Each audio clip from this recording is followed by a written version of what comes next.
बादशाह सिरोज अपने जमाने के सबसे नेकदिल और रहमदिल हाकिम थे। उन्होंने हमेशा अपनी रियाया का ख्याल रखा और उनके दुख दर्द को अपना दुख दर्द समझा। उनकी मलका बहुत पहले ही इस दुनिया से रुखसत हो चुकी थी और अब उनके पास सिर्फ एक बेटा था जिसका नाम उन्होंने सुलेमान रखा था।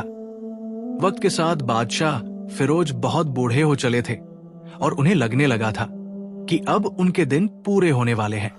एक रोज उन्होंने अपने बेटे सुलेमान को पास बुलाया और बड़े दर्द भरे लहजे में कहा कि मेरे प्यारे बेटे, मेरे एक पुराने दोस्त बाकिर ने कई साल पहले हमारे महल में एक हफ्ते का कयाम किया था। जब वो वापस जाने लगा तो अपना एक बेहद कीमती हीरा यही भूल गया। मैंने उस हीरे को अमानत समझकर आज तक संभाल कर रखा है, लेकिन अब मेरे पांव कब्र की तरफ बढ़ रहे हैं और मैं खुद उसे वापस नहीं कर सकता। मेरी आखिरी ख्वाहिश है कि तुम वो हीरा मेरे दोस्त बाकिर तक पहुंचा दो, वरना मेरी रूह को कभी सुकून नहीं मिलेगा। बेटे सुलेमान ने बाप की बात सुनकर फौरन कहा कि अब्बा हुजूर, आप फिक्र मत करें, मैं हर हाल में आपके दोस्त को उनकी अमानत लौटा दूंगा। लेकिन फिर उसने पूछा कि वो हीरा कहाँ है और आपके दोस्त का पता क्या है? बादशाह ने कहा कि हीरा तो मेरे पास महफूज है, लेकिन बाकिर का कोई मुस्तकिल ठिकाना नहीं, क्योंकि वो एक ताजिर है और हमेशा सफर में रहता है। फिर शहजादे ने सोचते हुए कहा कि अब्बा हुजूर जैसे नक्शे के बगैर खजाना नहीं मिलता, वैसे ही पते के बगैर मैं उन तक कैसे पहुंचूंगा? इस पर बादशाह फिरोज उठे और एक पलंग के नीचे से पुरानी गर्द में दबा एक संदूक निकाल लाए। उन्होंने संदूक खोला तो उसमें एक नायाब चमकता हीरा और एक जादुई अंगूठी थी। बादशाह ने कहा कि ये हीरा मेरे दोस्त की अमानत है और ये जादुई अंगूठी किसी नेक जादूगर ने मुझे दी थी जो तुम्हें राह दिखाएगी। लेकिन यह रास्ता आसान नहीं होगा, बहुत मुश्किलें आएंगी और तभी तुम उस तक पहुंच पाओगे। शहजादे सुलेमान ने दोनों चीजें संभाल ली और बाप को हौसला दिया कि आप बेफिक्र रहें, आपकी ख्वाहिश पूरी होकर रहेगी। ये सुनकर बादशाह फिरोज की आंखें नम हो गई और बेटे का दिल भी भर आया, क्योंकि वो अपने अब्बा से बेहद मोहब्बत करता था। बादशाह ने बेटे से वादा लिया कि जब मैं दुनिया से जाऊं तो बुज़दिलों की तरह मत रोना, क्योंकि तुम्हें अभी बहुत कुछ सीखना है और एक मजबूत बादशाह बनना है। अगर तुम टूट गए तो हमारा नाम मिट जाएगा। शहजादे ने वादा किया और उसके चेहरे पर एक नए इरादे की मुस्कान आ गई।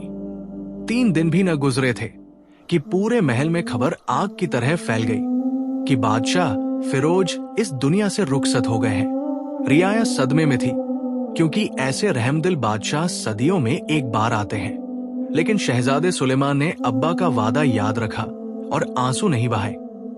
उसने लोगों को समझाया कि रोने के बजाय अल्लाह से दुआ करो कि वो हमारे बादशाह को जन्नतुल फिरदौस में आला मकाम दे। रियाया ने भी सब्र का दामन थाम लिया और दिल से दुआ की। बादशाह के जाने के बाद पूरी सल्तनत और तख्तो ताज शहजादे सुलेमान ने संभाल लिया और अब वो सिर्फ शहजादा नहीं बल्कि बादशाह सुलेमान के नाम से जाना जाने लगा। उसने रियाया को वो तमाम सहूलतें दी जिनकी उन्हें जरूरत थी और फिर कुछ दिन बाद बादशाह सुलेमान घोड़े पर सवार हुआ, हीरा और जादुई अंगूठी साथ ली और एक अनजान सफर पर निकल पड़ा। चलते चलते बादशाह सुलेमान एक घने जंगल के किनारे पहुंचा, जहां एक साफ पानी का चश्मा बह रहा था। बादशाह और उसके घोड़े दोनों को बहुत प्यास लगी थी, इसलिए उसने घोड़ा रोका, पानी पिया और घोड़े को भी पिलाया। फिर एक दरख्त के साथ घोड़ा बांधकर खुद उसी की छाव में आराम करने बैठ गया। अभी थोड़ी देर ही गुजरी थी कि एक 40 साल के करीब उम्र का आदमी वहां आ पहुंचा, जिसके साथ 2 गधे थे और उन पर हीरे जवाहरात लदे हुए थे। उस आदमी ने बादशाह से दोस्ताना लहजे में बात की और कहा कि मैं मुल्क खुरासान जा रहा हूं, रास्ते में तुम नजर आए तो सोचा मिलूं। बादशाह सुलेमान ने उसे अपना नाम बताया और कहा कि मैं मुल्क यमन का बादशाह हूं और अपने अब्बा के दोस्त की अमानत लौटाने निकला हूं। उस आदमी ने पूरी दास्तान सुनी, लेकिन उसके दिल में लालच की आग भड़क उठी, क्योंकि वो पहले से ही दौलत से भरा था, मगर और ज्यादा चाहता था, और खासतौर पर उस जादुई अंगूठी को हासिल करना चाहता था। उसने बादशाह को 7 सफर करने की पेशकश की, और बादशाह सुलेमान ने बड़े दिल से कह दिया कि कोई बड़ा छोटा नहीं होता, हम सब इंसान हैं, जरूर साथ चलते हैं। दोनों साथ चल पड़े और चलते चलते रात हो गई। दोनों एक जगह रुके। बादशाह ने अपना बासी खाना उस आदमी के साथ भी बांटा और दोनों लेट गए। आधी रात को बादशाह सुलेमान को अजीब सी आवाज सुनाई दी। वो उठकर बैठ गया तो देखा कि आवाज उसकी जादुई अंगूठी से आ रही है। अंगूठी ने कहा कि ए बादशाह, तेरा ये हमसफर बड़ा लालची इंसान है, ये मौका मिलते ही तुझे लूट लेगा। अगर अपनी हिफाजत चाहता है तो अभी चुपचाप यहां से निकल जा। बादशाह सुलेमान ये सुनकर हैरान जरूर हुआ, लेकिन रहमदिल होने की वजह से उसने उस आदमी को कोई नुकसान नहीं पहुंचाया और चुपचाप घोड़े पर सवार होकर आगे निकल गया। सुबह होते होते बादशाह एक कच्ची सी बस्ती में पहुंचा, जहां के लोग गरीब थे मगर नेक और मेहमान नवाज थे। उन्होंने बादशाह को एक शरीफ मुसाफिर समझकर अपने साथ लिया, खूब खिदमत की, अच्छा खाना खिलाया और इज्जत दी। बादशाह ने दिल ही दिल में सोचा कि ये लोग कितने अच्छे हैं जो भूखे मुसाफिर को बिना किसी गरज के खाना खिलाते हैं। जब बादशाह आगे चलने लगा तो बस्ती वालों ने उसके लिए खाना बांध कर दे दिया। बादशाह ने शुक्रिया अदा किया और आगे रवाना हो गया। रास्ते में जब भूख लगी तो खाना खाया और फिर जादुई अंगूठी निकालकर पूछा कि मुझे किस तरफ जाना चाहिए। अंगूठी ने कहा कि सीधे चलते रहो, रास्ते में एक झोपड़ी मिलेगी जिसमें एक नेक बुजुर्ग रहते हैं जो तुम्हारी जरूर मदद करेंगे। बादशाह अंगूठी की हिदायत पर चलता रहा और तकरीबन आधे घंटे बाद एक झोपड़ी के सामने पहुंच गया। अंदर जाकर देखा तो सफेद लिबास में एक बुजुर्ग बैठे थे जिनका चेहरा नूरानी था। सफेद दाढ़ी थी और माथे पर सजदे का निशान था, जो इस बात की गवाही देता था कि ये बुजुर्ग बहुत इबादत गुजार और परहेजगार है। बादशाह ने अपना नाम बताया तो बुजुर्ग मुस्कुराए और पूछा कि क्या तुम फिरोज बादशाह के बेटे हो? बादशाह सुलेमान हैरान रह गया और हाँ में जवाब दिया। बुजुर्ग ने बताया कि तुम्हारे अब्बा हमारे शागिर्द रह चुके हैं। हम उम्र थे मगर वो हमें बहुत इज्जत देते थे, और सबसे बड़ा सबक जो मैंने उन्हें दिया वो यही था कि अमानत में कभी खयानत नहीं करनी चाहिए। बादशाह सुलेमान को अब समझ आया कि अब्बा ने आखिरी सांस तक उस सबक पर अमल क्यों किया। रात को बारिश शुरू हो गई और बुजुर्ग ने बादशाह को रात वही ठहरने की दावत दी।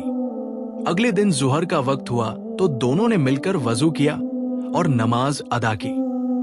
बादशाह उन बुजुर्ग की सोहबत से बहुत मुतासिर हुआ और उनकी बातों से दिल को सुकून मिला। अगले दिन जब बादशाह ने जाने की इजाजत मांगी तो बुजुर्ग ने कहा कि मेरी एक बात याद रखना कि कभी अमानत में खयानत मत करना, अपने मरहूम बाप की नसीहत पर अमल करना और उनके दोस्त की अमानत जरूर वापस लौटाना। बादशाह ने शुक्रिया अदा किया और आगे रवाना हो गया।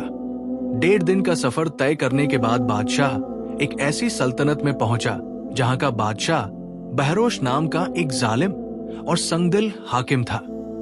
रियाया उससे तंग थी और बद्दुआएं देती थी, मगर उस पर कोई असर नहीं होता था। बादशाह सुलेमान ने एक देहाती से पूछा कि ये कौन सा मुल्क है, तो देहाती ने डरते डरते कहा कि यहां से फौरन चले जाओ। हमारे बादशाह को अगर पता चल गया कि कोई मुसाफिर यहां ठहरा है तो वो तुम्हें जिंदा नहीं छोड़ेगा। बादशाह सुलेमान ने देहाती को यकीन दिलाया कि मुझ पर भरोसा करो, मेरे पास एक जादुई अंगूठी है और अगर तुम मुझे एक रात पनाह दो तो मैं तुम्हारे जालिम बादशाह को जरूर सबक सिखाऊंगा। जादुई अंगूठी का नाम सुनकर देहाती की आंखें फैल गई और वो बादशाह सुलेमान पर भरोसा करते हुए उसे अपने घर ले गया। देहाती के घर पहुंचकर बादशाह सुलेमान की खूब खिदमत हुई। रात होते ही देहाती, उसकी बीवी और बच्चे सो गए। बादशाह सुलेमान चुपचाप उठा और जादुई अंगूठी को जमीन पर रगड़ा। जैसे ही अंगूठी रगड़ी गई, धुएं का एक बादल उठा और उसमें से एक विशालकाय देव सामने आ गया, जिसने बड़े अदब के साथ कहा कि हुक्म करे बादशाह सलामत, गुलाम हाजिर है। बादशाह सुलेमान ने रोबदार लहजे में कहा कि इस रियाया पर एक जालिम बादशाह हुकूमत कर रहा है। तुम्हें उसे ऐसा सबक सिखाना है कि वो जिंदगी भर याद रखे। देव ने कहा कि जो हुक्म बादशाह सलामत, और ये कहकर वो धुआं बनकर फिजा में उड़ गया। बादशाह सुलेमान सुकून से सो गया। जब सुबह हुई और बादशाह ने बाहर निकलकर देखा तो पूरी रियाया के चेहरों पर खुशी की चमक थी।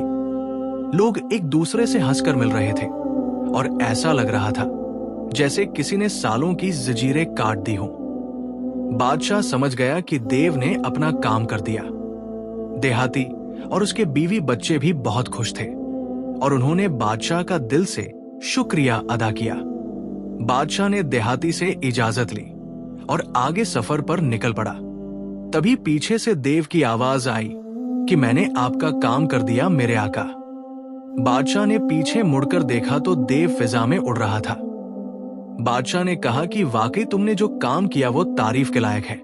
देव थोड़ा शर्माया और बोला कि शर्मिंदा मत कीजिए बादशाह सलामत। बादशाह ने पूछा कि तुमने उस जालिम बादशाह को सबक कैसे सिखाया?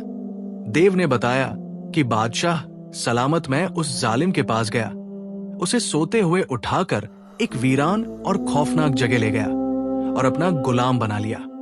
जब वो गुलाम बना तो उसे एहसास दिलाया कि जब किसी मजलूम पर जुल्म होता है तो उसे कितनी तकलीफ होती है।